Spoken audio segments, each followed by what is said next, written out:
आज मेरे भाई की शादी हुई है और मेरी भाभी बहुत ही खूबसूरत है। आज भाभी की फर्स्ट नाइट है, तो मैं भाभी को उसके कमरे तक छोड़ने के लिए भाभी के साथ जा रही थी। मेरे साथ मेरी कुछ और लड़कियां भी जा रही थीं। उन लड़कियों में कुछ मेरी सहेलियां थीं, कुछ मेरी कज़न थीं और कुछ आस पड़ोस के रिश्तेदार की लड़कियां थीं। भाभी को सजे सजाए बेड पर बिठा दिया। हम लोगों ने बहुत ही खूबसूरत तरीके से बेड को सजाया था। मैंने महसूस किया कि भाभी मुझसे कुछ कहना चाहती है। वो आंखों ही आंखों में मुझे कुछ इशारे कर रही थी। मुझे बहुत ज़्यादा हैरत हुई, क्योंकि भाभी की और मेरी पहले से कोई जान पहचान नहीं थी और ना ही कोई दोस्ती थी। फिर भला भाभी मुझसे क्या कहना चाहती है? भाभी या तो अपनी नन से बात करना भी पसंद नहीं करती, और एक मेरी भाभी थी कि अपनी शादी की पहली रात में ही मुझे अपना कुछ राज बताना चाहती थी। मुझे बहुत ज़्यादा खुशी मिली। मैंने सारी लड़कियों को कमरे से बाहर भेज दिया और भाभी के पास आकर बैठ गई। और मैंने मुस्कुराते हुए अपनी भाभी से पूछा, भाभी क्या बात है, आप मुझसे कुछ कहना चाहती हो? मेरी भाभी मेरी बात सुनते ही दहाड़े मार मार कर ज़ोर से रोने लगी। उनकी आंखों से आंसू बहने लगे थे। मैंने कहा, भाभी आप क्यों रो रही हो? आखिर बात क्या है? भाभी को रोता हुआ देखकर मैं बहुत ज़्यादा घबरा गई। भाभी रोते रोते मुझसे बोली, मुझे अकेला छोड़कर मत जाना। अकेले इस कमरे में मैं मर जाऊंगी। मुझे बहुत ज़्यादा हैरत हुई कि आखिर भाभी ऐसा क्यों बोल रही है। मैंने भाभी को दिलासा देते हुए कहा कि भाभी आप क्यों रो रही हो? आप डरिए मत, ऐसा कुछ भी नहीं होगा। भाई आपको बहुत प्यार से रखेंगे, वो आपको किसी भी तरह का कोई नुकसान नहीं पहुंचाएंगे। मेरी बात सुनकर भाभी और ज़ोर से रोने लगी थी। अब तो मुझे भी भाभी के इस रवैये से डर लगने लगा था। फिर मैंने सोचा कि हर लड़की के जीवन में ऐसा ही होता है। भाई आ जाएंगे तो भाभी भाई को देखकर ठीक हो जाएंगी। मैं उठकर जाने लगी तो भाभी ने मेरे पैर पकड़ लिए और मुझसे कहा, ऊपर वाले के लिए मुझे इस कमरे में अकेला छोड़कर मत जाओ। मैं मर जाऊंगी, मेरे जीवन में कुछ भी नहीं बचेगा और मैं बदनाम हो जाऊंगी। भाभी की बात सुनकर मुझे बहुत ज़्यादा हैरत हुई। मैं यहाँ आपके साथ कमरे में नहीं रुक सकती। और भाभी आपको क्या हुआ है? आप डर क्यों रही हैं? वो आपके पति हैं और मेरा भाई इंसान है। वो कोई जंगली जानवर नहीं है जो आपके साथ बुरा बर्ताव करेगा। वो बहुत प्यार करने वाला व्यक्ति है। तभी मुझे अपने भाई के कमरे में किसी और के होने का एहसास हुआ। मैंने नज़र घुमाकर देखा तो मेरे पापा खड़े थे। पापा बहुत ही नफरत से मेरी भाभी को देख रहे थे। भाभी पापा से नज़रें चुराने लगी। कुछ पल के लिए भाभी और पापा की नज़रें टकराती रहीं, तो मैंने महसूस किया कि जैसे भाभी की आंखों में एक शिकायत थी। ऐसा लग रहा था जैसे पापा और भाभी पहले से ही एक दूसरे को जानते हैं और वो आंखों ही आंखों में पापा से कुछ शिकवा कर रही थी। लेकिन पापा की आंखों में नफरत थी। पापा की आंखों में खून उतर आया था। भाभी की तरफ गुस्से से देखते हुए पापा मुझसे बोले कि चलो बेटा यहाँ से, आजकल की औरतों के ये सब ड्रामे हैं। पापा गुस्से से बोलते हुए मेरा हाथ पकड़कर कमरे से बाहर लेकर आ गए। मैंने पापा को समझाते हुए कहा कि पापा भाभी बहुत ज़्यादा नर्वस हो रही है। मैंने भाभी को बहुत समझाया और भाभी ने मुझे ऐसा कुछ भी नहीं बताया। वो तो बस ये कह रही थी कि मैं उनके साथ कुछ देर कमरे में ही रुक जाऊं। लेकिन पापा मेरा हाथ खींचते हुए मुझे वहाँ से लेकर आ गए और कहने लगे, तुम बाहर चलो, तुम्हें एक बात बताना है। पापा कमरे से बाहर आकर अपनी जेब में हाथ डालकर 10,000 निकालते हैं और मेरे हाथ पर रखते हुए बोले, ये पैसे रख लो। पैसे देखकर मैंने पापा को कहा, इतने सारे पैसे आप मुझे क्यों दे रहे हैं? पापा ने 10,000 और निकाले और बोले, ये पूरे 20,000 रुपये हैं, अपने पास रखो। इतने सारे पैसे देखकर मैं खुशी से फूले नहीं समाई और झट से पैसे पापा के हाथों में से ले लिए। पापा फिर से बोले, लेकिन बेटा तुम्हें मेरी बात माननी होगी। मैं हैरानी से बोली, पापा आखिर ऐसी कौन सी बात है? मैं तो आपकी सारी बातें मानती हूँ। पापा बोले कि बस मेरी एक बात मानना कि आज से तुम्हारी भाभी चाहे कितना भी रोए, चीखे, चिल्लाए, लेकिन तुम उसके पास नहीं जाओगी, उनकी बातों पर ध्यान नहीं दोगी। वो शादीशुदा औरत है, अपनी परेशानी वो खुद सुलझा लेगी। तुम्हें उसकी समस्या में पड़ने की कोई ज़रूरत नहीं है। अच्छा अब तुम जाओ यहाँ से। पापा की बातें सुनकर मैंने हाँ में सर हिला दिया और वहाँ से जाने लगी। मैंने सोचा कि पापा मेरे साथ आएंगे, लेकिन यह देखकर मुझे हैरत हुई कि पापा तो वहीं खड़े थे। थोड़ी देर बाद मैंने मुड़कर देखा तो पापा भाभी के कमरे में चले गए और अंदर से दरवाज़ा बंद कर लिया। मुझे बहुत हैरत हुई कि मुझे भाभी के कमरे से निकाल कर खुद भाभी के कमरे में चले गए हैं और अंदर से दरवाज़ा बंद करने की क्या ज़रूरत थी। मुझे बहुत गुस्सा आया और मैं गुस्से में मम्मी के कमरे में आ गई। मुझे गुस्से में देखकर मम्मी ने पूछा, क्या बात है बानी, तुम इतने गुस्से में क्यों हो? मम्मी के इतना पूछते ही मैंने सारी बात मम्मी को बता दी कि पापा ने मुझे भाभी के कमरे से निकाल दिया और ख़ुद भाभी के कमरे में चले गए हैं। मेरी बात सुनकर मम्मी के चेहरे का रंग फीका पड़ गया और फिर खुद को थोड़ा संभाल कर बोली, कोई बात नहीं बेटा, वो ससुर जी हैं, क्या हुआ अगर वो अपनी बहू के कमरे में चले गए तो तुम इतना ज़्यादा मत सोचो। फिर मम्मी मुझसे बोली, बानी ऐसा करो, अब तुम अपने कमरे में जाओ और सो जाओ, बहुत रात हो गई है। लेकिन जो बात मेरे दिल में बैठ गई थी वो निकाल न सकी। भला पापा मुझे भाभी के कमरे से निकाल कर खुद भाभी के कमरे में क्यों गए हैं? ऐसे ही सोच ने मुझे उलझा रखा था। मैं कमरे में आ गई और सोने की कोशिश करने लगी, लेकिन नींद मेरी आंखों में नहीं आ रही थी। भाभी का रोता हुआ चेहरा बार बार मेरी आंखों के सामने आ रहा था। आखिर भाभी इतना परेशान क्यों थी? वो इतना क्यों डर रही थी?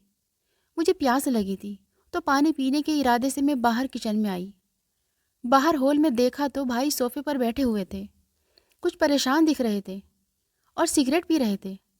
थोड़ा पास जाने पर मैंने देखा कि उनकी आंखों में आंसू भी थे। मेरे दिल को धक्का सा लगा। भाई को तो इस वक्त भाभी के पास होना चाहिए था और भाई बाहर हॉल में है। इसका मतलब भाई भाभी से खुश नहीं है। मुझे भाई से बहुत हमदर्दी हुई। मैं भाई के पास गई और भाई से पूछा, भाई आप इस वक्त बाहर क्या कर रहे हैं? आपको तो भाभी के पास होना चाहिए था। मेरी बात सुनकर भाई ने मुझे गुस्से से देखा और बोले, तुम भी आई हो पापा की चमची बनकर, जाओ यहाँ से, मुझे मेरे हाल पर छोड़ दो। लेकिन भाई आप ऐसा क्यों कर रहे हैं?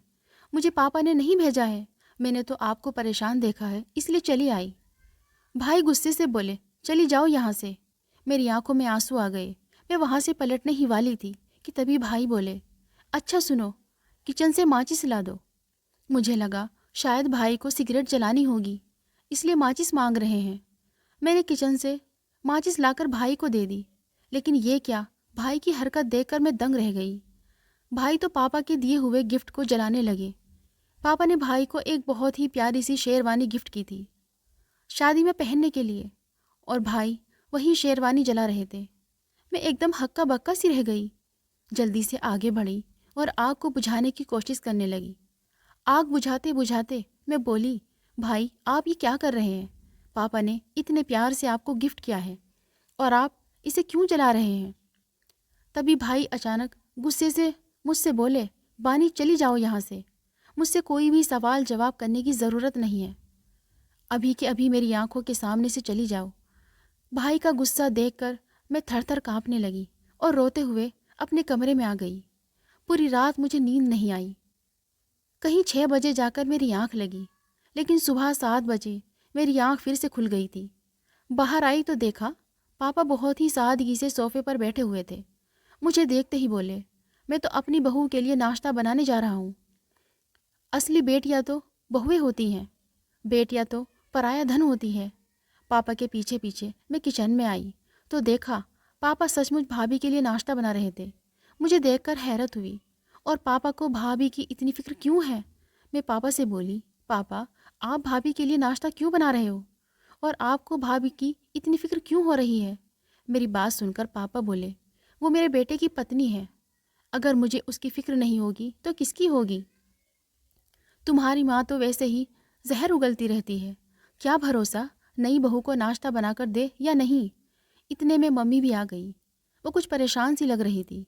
मुझे हैरान परेशान देखकर वो पापा को नाश्ता बनाता देखकर मुझे समझाते हुए और बात को टालते हुए बोली।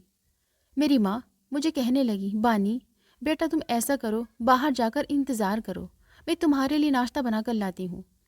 मेरे घर में सब कुछ अजीब सा हो रहा था, मुझे कुछ भी समझ में नहीं आ रहा था। मैं बाहर आकर हॉल में सोफे पर बैठ गई। तभी मैंने कमरे से भाई और भाभी को निकलते हुए देखा। भाभी ने सफ़ेद रंग की साड़ी पहन रखी थी और मेरे भाई का चेहरा उतरा हुआ था। भाभी को देखकर मुझे धक्का सा लगा कि भाभी ने नई नवेली दुल्हन वाली कोई बात ही नहीं थी। भैया और भाभी जाकर नाश्ते की टेबल पर बैठ गए। मैं कमरे में जाने की बजाय नाश्ते की टेबल पर आकर भाभी के पास बैठ गई। जैसे ही पापा ने मुझे भाभी के पास बैठा हुआ देखा, पापा गुस्से से मुझसे बोले, बानी, मैंने तुम्हें रात को समझाया था ना कि तुम इन सब मामलों से दूर रहना। मैंने तुझे अच्छे से समझाया था कि अपनी भाभी से तो दूर रहना, उसके आसपास भटकने की कोई ज़रूरत नहीं है लेकिन तुम्हें मेरी बात समझ में नहीं आती। शरीफ लड़कियां ऐसी नहीं होती कि उनके माँ बाप जो बात उनसे कहें उनको ना माने। पापा की बात सुनकर भाई गुस्से से पापा की तरफ देखते हुए और पापा से कहते हैं, पापा, हम लोग इतने भी शरीफ नहीं हैं। पापा ने भाई की बात तो सुन ली लेकिन उसे अनसुना कर दिया। तभी थोड़ी देर बाद दरवाजे पर किसी ने दस्तक दी। जैसे ही दरवाजे पर बेल डोर बजी, भाभी के चेहरे पर हवाइयाँ उड़ने लगी। भाभी का चेहरा एकदम सफ़ेद पड़ गया। दरवाज़ा खोलने के लिए भाई और पापा गए। भाभी भी उनके पीछे पीछे चली गई। जैसे ही मैं उठकर जाने लगी, मेरी मम्मी ने मेरा हाथ पकड़ लिया और मुझसे कहा, बानी, तुम्हें समझ में नहीं आता? अभी तुम्हारे पापा ने तुमसे क्या कहा था? तुम ज़बरदस्ती क्यों बड़ों के बीच में पड़ती हो? चुपचाप यहीं बैठ जाओ और नाश्ता करके अपने कमरे में चली जाना। अभी भैया, पापा और भाभी को बाहर गए हुए 10 मिनट हुए थे, लेकिन अभी तक वो लोग वापस नहीं आए थे। पता नहीं इतनी देर किससे और क्या बातें कर रहे थे। बार बार मेरा दिल यही सोच रहा था कि बाहर जो इंसान आया है वो कौन है। तभी अचानक भाभी की मुझे चीखें सुनाई देती हैं। जैसे ही उठकर मैं बाहर भाभी की तरफ जाने लगती हूँ, मम्मी मेरा हाथ पकड़ लेती है और मुझे धमकाते हुए कहती है, बानी, तुम्हें समझ में नहीं आता कि तुम इन सब मामलों से दूर रहो। मैंने मम्मी को कहा, मम्मी, बाहर चलकर देखना तो चाहिए कि बाहर क्या हो रहा है। भाभी इतनी ज़ोर से क्यों रो रही हैं? आखिर ये सब माजरा क्या है? मम्मी ने मेरी किसी भी बात का कोई भी जवाब नहीं दिया और कहा, कोई ज़रूरत नहीं है बाहर जाने की, तुम्हारे पापा हैं, सब संभाल लेंगे। मुझे अपने घर को बचाना है, उसे तोड़ना नहीं है। बेटा, मुझे माफ़ कर दो, मैं मजबूर हूँ, मैं तुम्हें कुछ भी नहीं बता सकती। आखिर मम्मी कौन सी बात मुझसे छुपा रही थी, यही सोच सोचकर मेरा दिमाग फटा जा रहा था। भाई और पापा ने बाहर से दरवाज़ा बंद कर दिया था। मैं दरवाजे को ज़ोर ज़ोर से पीट रही थी, लेकिन कोई दरवाज़ा नहीं खोल रहा था। भाभी की चीखें और ज़ोर से आने लगी। वो बार बार ज़ोर ज़ोर से चीख रही थी। करीबन 2-3 घंटे बाद पापा ने दरवाज़ा खोला और तीनों बाहर आ गए। भाभी की हालत बद से बदतर हो रखी थी। थोड़ी देर बाद पापा और भाई दोनों किसी काम से बाहर चले गए। मैं दबे पाँव भाभी के कमरे में जैसे ही जाने लगी, तभी न जाने कहाँ से पापा दोबारा आ गए और मुझे बहुत खरी खोटी सुनाई। पापा मुझसे बोले, इस बेगैरत औरत के पास जाने की कोई ज़रूरत नहीं है। इस बार पापा थोड़े गुस्से से बोले थे। तभी मैंने पापा को कहा, पापा, भाभी को बेगैरत औरत क्यों बोल रहे हैं? पापा ने मेरी बातों का कोई जवाब नहीं दिया और वो अपने कमरे में चुपचाप चले गए। मैं गुस्से में ज़ोर से चिल्लाई, इस घर में सुकून नाम की कोई चीज़ नहीं है। आखिर मैं भी इस घर की सदस्य हूँ, कोई मुझे क्यों नहीं कुछ बताता है? मैं अब इतनी भी बच्ची नहीं हूँ कि बड़ों की बातें ना समझ सकूँ।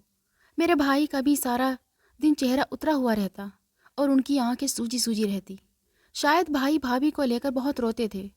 एक दिन मैं भाभी के कमरे के दरवाजे के पास कान लगाकर भाभी की सिसकियों की आवाज़ सुन रही थी। जैसे ही मैं कमरे के अंदर जाने लगी, तभी भाभी ने दरवाज़ा खोला और मुझसे कहा, बानी, मुझे एक पेन और एक कागज़ ला कर दो। मैं भाभी से पूछ रही थी कि भाभी, तुम्हारे साथ क्या हो रहा है? लेकिन भाभी ने मुझे कुछ भी नहीं बताया और मुझसे कहा, जितना तुम्हें कहा गया है तुम उतना ही करो, फालतू बातों में टांग फंसाने की तुम्हें कोई ज़रूरत नहीं है। भाभी ने अंदर से दरवाज़ा बंद कर लिया। मैं भी चुपचाप आराम करने के इरादे से आकर हॉल में सोफे पर लेट गई। थोड़ी देर बाद बाहर से भाई आते हैं। भाई का चेहरा उतरा हुआ था और किसी से कोई भी बात नहीं कर रहे थे और सीधे कमरे के अंदर चले जाते हैं। जैसे ही कमरे के अंदर जाते हैं, कमरे के अंदर से बहुत ज़ोर से चिल्लाने की आवाज़ आती है। वो आवाज़ सुनकर मेरे हाथ पैर कांपने लगते हैं। इस बार की चिल्लाने की आवाज़ भाभी की नहीं थी, बल्कि इस बार वो आवाज़ भाई की थी। मैं भागती हुई भाई के कमरे में गई तो मैंने देखा कि भाई बहुत ज़ोर ज़ोर से चीख रहे थे और रो रहे थे। मम्मी पापा भी भाई के कमरे में आ चुके थे। भाई रोते हुए कह रहे थे कि पापा, अंजलि को बचा लो वरना वो मर जाएगी। प्लीज़ पापा, अंजलि को बचा लो। भाई भाभी की तरफ इशारा करते हुए बोल रहे थे। भाभी उल्टे मुंह पड़ी थी और उनके मुंह से खून निकल रहा था, जिसे देखते ही मेरे मुंह से चीख निकल गई। भाई ज़ोर ज़ोर से चीखते हुए पापा से कह रहे थे, प्लीज़ पापा, अंजलि को बचा लो, हमें इसे अस्पताल लेकर जाना चाहिए। लेकिन पापा बोले, नहीं बेटा, हम इसे अस्पताल नहीं लेकर जा सकते क्योंकि इसने अपनी मौत को खुद बुलाया है। ये खुद ही अपनी मौत की जिम्मेदार है। इसने खुदकुशी की है, हम इसे अस्पताल लेकर नहीं जाएंगे। इतना कहकर पापा आगे आए और भाभी की खुली हुई आंखों को बंद कर दिया। भाभी अब इस दुनिया से जा चुकी थी। मैं चीखें मार मार कर रो रही थी। मम्मी की भी आंखों से आंसू बह रहे थे। भाभी अब इस दुनिया में नहीं थी। मैं इस सच्चाई को एक्सेप्ट नहीं कर पा रही थी। भाई एकदम बेजान से होकर बेड पर गिर पड़े और भाभी को देखकर ज़ोर ज़ोर से रोने लगे। भाभी का वो मासूम सा और डरा हुआ चेहरा बार बार मेरी नज़रों के सामने आ रहा था। भाभी कैसे मुझसे रो रो कर कहती थी कि प्लीज़ मेरे पास से मत जाओ, मैं मर जाऊंगी। और आज सचमुच भाभी मर गई। सब लोग परेशान खड़े थे। पापा के चेहरे पर गहरी खामोशी थी। तभी उन्होंने भाई से कहा, बेटा, अंजलि के घर वालों को फ़ोन कर दो, वो इसे ले जाएंगे। भाई ने भाभी के घर वालों को फ़ोन किया तो भाभी के घर वाले गुस्से से चीखते चिल्लाते हमारे घर आ गए और भाई पर इल्ज़ाम लगाने लगे कि हमारी बेटी को तुमने मारा है, तुम हो इसके कातिल। वो बोल रहे थे कि हमारी इतनी सुंदर सी बेटी, और कहाँ तुम, मामूली से शक्ल सूरत वाले आदमी। चिढ़ते थे तुम हमारी बेटी से क्योंकि लोग कहते थे कि हूर हूर के पल्लू में लंगूर, शायद इसलिए तुमने हमारी बेटी को जान से मार डाला। जब उसको रख नहीं सकते तो शादी क्यों की? हम हमारी बेटी का पोस्टमार्टम करवाएंगे और पुलिस में रिपोर्ट करेंगे कि तुमने हमारी बेटी को मारा है। भाभी के मायके वाले भाई को धमकाकर उन पर इल्ज़ाम लगाकर अपने घर जा चुके थे। पापा भी किसी गहरी सोच में डूबे हुए थे। पापा ने हम सभी को भाभी के कमरे से बाहर निकाल दिया और कहा, तुम सब लोग बाहर जाकर बैठो। हम सबके बाहर जाने के बाद पापा ने अंदर से कमरे का दरवाज़ा बंद कर लिया और अंदर ही बैठ गए। ये बात मेरी समझ के बाहर थी कि आखिरकार पापा भाभी के कमरे के अंदर क्यों बैठे हैं। भाभी के मायके वाले भाभी की बॉडी ले जा चुके थे, लेकिन पापा अंदर ही कमरे में बैठे हुए थे।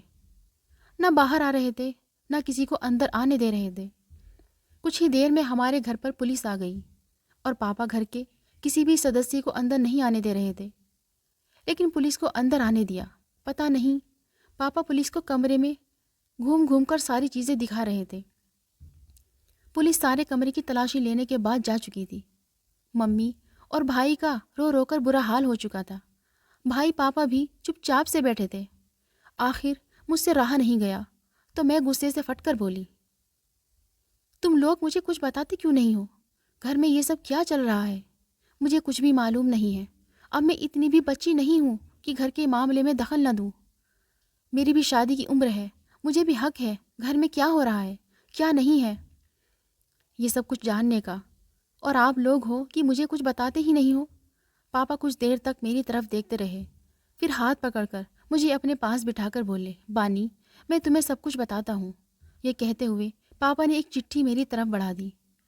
चिट्ठी हाथ में लेते ही मैं फ़ौरन पहचान गई कि वही कागज़ था जो कल रात मैंने भाभी को दिया था। मैंने अब ख़त लिया और उसे पढ़ने लगी। उस ख़त को पढ़ते पढ़ते मेरे पैरों के नीचे से ज़मीन सी निकलती जा रही थी। उस चिट्ठी को पढ़ना मेरे लिए बहुत ज़्यादा मुश्किल हो रहा था। आंखों के नीचे अंधेरा सा आ रहा था। भाभी की सच्चाई जानकर मेरी आंखें फटी की फटी रह गई थी। चिट्ठी को पढ़ने के बाद मुझे समझ में आ गया था कि भाभी उस दिन मुझे अपने साथ रुकने के लिए क्यों कह रही थी। वो क्यों कह रही थी कि मैं बदनाम हो जाऊंगी, मैं मर जाऊंगी। मुझे बदनामी से बचा लो, मुझे मरने से बचा लो। और आज भाभी सचमुच मर ही गई हैं। मैंने वो चिट्ठी पापा के हाथों में पकड़ा दिया और कांपते हुए शब्दों में पापा से बोली, पापा, लेकिन उस इंसान का नाम तो आपने बताया ही नहीं जो इन सब के पीछे जिम्मेदार था। पापा बहुत ही उदासी से बोले, बानी, क्या तुम भी अपने भाई की तरह मुझे ही वो कसूरवार समझ रही हो? मैं बोली, नहीं पापा, मैं आपको कसूरवार नहीं ठहरा रही हूँ। आप तो कोई गलती कर ही नहीं सकते। मुझे अपने पापा पर पूरा भरोसा है, लेकिन कोई तो है जो इन सब के पीछे था। तभी पापा ने मुझसे कहा, वो काम पुलिस का है, पुलिस उसे देख लेगी, हम शरीफ लोग हैं। हम सब लोग बातें ही कर रहे थे कि तभी भाई आए और अचानक से पापा के पैरों पर बैठ गए और रोते हुए बोले, पापा मुझे माफ़ कर दो, मैंने आप पर शक किया। मुझे नहीं पता था कि अंजलि ऐसी औरत है। जब उसने आप पर इल्ज़ाम लगाया तो मुझे उसकी बातों पर विश्वास हो गया था। अंजलि ने रोते हुए मुझे बताया कि तुम्हारे पापा मुझे डराते हैं, धमकाते हैं और मेरे साथ नाजायज़ संबंध बनाते हैं। अंजलि ने मुझे अपने करीब तक नहीं आने दिया और ना ही मुझे पति का दर्जा दिया था। उसने मुझसे कहा था कि अगर आप मेरे करीब आए या फिर मुझसे रिश्ता बनाने की कोशिश की तो तुम्हारे पापा मुझे मार डालेंगे और मेरे घर वालों को भी मार डालेंगे। उन्होंने मुझे धमकी दी है कि मेरे बेटे से दूर रहना। मुझे अंजलि की बातों पर ना चाहते हुए भी यकीन हो गया था, इसलिए उस रात में बाहर परेशान सा घूम रहा था। मैंने आपके दिए हुए गिफ्ट को भी आग लगा दी थी। मैं बहुत ज़्यादा तनाव में था, लेकिन मरते हुए अंजलि ने मुझे सब कुछ बता दिया था कि तुम्हारे पापा बेगुनाह हैं। तुम्हारे पापा को तो मैं जानती भी नहीं थी, बल्कि मेरा रिश्ता तो मेरे फ्रेंड से था। वो मेरे साथ मेरे कॉलेज में ही पढ़ता था। हम दोनों में आपस में प्यार हो गया था और हम दोनों पति पत्नी की तरह रहने लगे थे। शादी नहीं हुई थी, लेकिन जल्दी ही शादी करने वाले थे। लेकिन तब तक तुम्हारी शादी मेरे साथ हो गई थी। अंजलि ने बताया कि उसका बॉयफ्रेंड उसे अब धमकाने लगा था। वह उससे कहता था कि अगर तुमने अपने पति के साथ संबंध बनाए तो मैं तुम्हें जान से मार दूंगा। तुम्हारी कुछ तस्वीरें मेरे पास हैं तो मैं वायरल कर दूंगा और तुम्हें बदनाम कर दूंगा। और उस दिन जब अंजलि का बॉयफ्रेंड दरवाजे पर वो सब तस्वीरें फेंक कर गया था तो मुझे विश्वास हो गया था कि अंजलि झूठ बोल रही है। मैं बहुत ज़्यादा शर्मिंदा था। मैंने अपने पापा पर शक किया और इसलिए गुस्से में मैंने सुमन पर हाथ उठाया था। पापा, आपने बहुत अच्छा किया था जो पुलिस को सब कुछ सच सच बता दिया था और वो अंजलि का लिखा हुआ ख़त पुलिस को दिखा दिया। अब शक की तो कोई गुंजाइश ही नहीं है। सब साफ हो गया था कि अंजलि ने सुसाइड किया है और अंजलि की सुसाइड की वजह उसका बॉयफ्रेंड है। वो औरत तो जाते जाते भी हमें बदनाम कर जाती है। मैं हैरानी से भाई की तरफ देख रही थी। तभी अचानक मैंने पापा से पूछा, लेकिन पापा, उस दिन आपने मुझे भाभी के कमरे से निकाल कर खुद भाभी के कमरे में क्या कर रहे थे? पापा बोले कि मैंने उस दिन अंजलि को किसी से फ़ोन पर बात करते हुए सुना था कि उसकी सारी फ़ोटो उसे वापस कर दो। वो अपनी ज़िंदगी की नई शुरुआत करना चाहती है। वो किसी से रो रो कर बातें कर रही थी। मैंने तुम्हें कमरे से इसलिए निकाला था ताकि तुम इन सब मामले से दूर रहो। मैं अंजलि से बात करके मामले की तह तक पहुंचना चाहता था। मैंने अंजलि से प्यार से पूछने की कोशिश की, लेकिन उसने मुझे कुछ नहीं बताया। उल्टा वो मुझ पर गुस्सा करने लगी कि आपको शर्म नहीं आती नई नवेली बहू के कमरे में इस तरह से आते हुए। मैंने उसे बहुत समझाने की कोशिश की कि तुम मुझे अपने पापा की तरह समझो, कि तुम मुझे अपने पापा की तरह समझ सकती हो और मुझसे अपने दिल की सारी बात शेयर कर सकती हो। लेकिन उसने मुझको कुछ नहीं बताया। मैं अंजलि को भरोसे में लेना चाहता था, इसलिए मैं अंजलि को खुश रखने की कोशिश कर रहा था। सुबह उठकर मैंने उसके लिए नाश्ता भी बनाया था कि अंजलि को मुझ पर भरोसा हो जाए कि मैं उसे अपनी बेटी से भी ज़्यादा चाहता हूँ। भाई ने हाथ जोड़कर पापा से एक बार फिर से माफ़ी मांगी और बोले, पापा मुझे माफ़ कर दो, लेकिन जो हुआ अच्छा नहीं हुआ है। अंजलि हमारे जीवन में एक बुरे सपने की तरह आई थी जो जल्दी ही हमें सारी परेशानियों से मुक्त करके चली गई। मेरे भाई के चेहरे पर कोई मलाल नहीं था और ना ही कोई दुख। अगर आपको हमारी आज की कहानी पसंद आई है तो इसे लाइक करें और अपने दोस्तों के साथ शेयर करें। और हाँ, चैनल पर नए हैं तो प्लीज़ चैनल को ज़रूर सब्सक्राइब करें।